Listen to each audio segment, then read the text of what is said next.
Sa Davao City, patuloy ang pagdami ng mga kaso ng chronic kidney disease. Ayon kay Southern Philippines Medical Center Human Advocate and Retrieval Effort Head, Dr. Maria Teresa BAD, ito ay tumataas ng hanggang sa 10 hanggang sa 15% kada taon.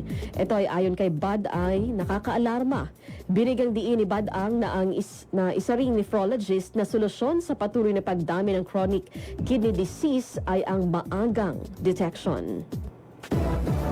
Sa Zamboanga City, abot sa higit kumulang 18 milyong piso na halaga ng ari-arian ng pamahalaan ang naabo sa sunog na tumagal mahigit sa 6 na oras sa merkado publiko Huwebes ng gabi.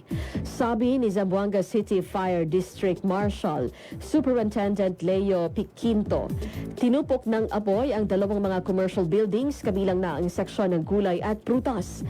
Ayon sa kanya, wala namang naiulat na nasawi o nasugatan. Sa ngayon, patuloy pa ang investigasyon sanhi ng sunog.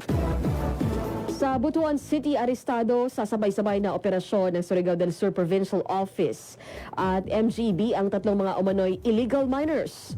Sa isang pahayag, sinabi ng SDSPPO na mga suspect ay nahuli sa mga bayan ng Tagbina at Salingig na kumpiska ng otoridad sa mga sinalakay na mining site ang equipment na nagkakalaga ng 500,000 pesos.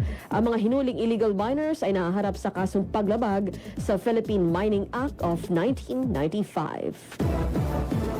Sa Zamboanga City uli, sinunog ng PDEA 9 ang higit sa 5.9 million pesos na halaga ng illegal drugs. Ayon kay PDEA 9 Regional Director Brian Babang, ang mga ito ay ginamit na mga ebidensya ng mga kaso na nadesisyonan na ng korte. Sinabi nito na ang mga sinunog na shabu, dried marijuana leaves at expired medicine ay nakumpiska sa serye ng anti-illegal drug operation ng otoridad sa Zamboanga Peninsula.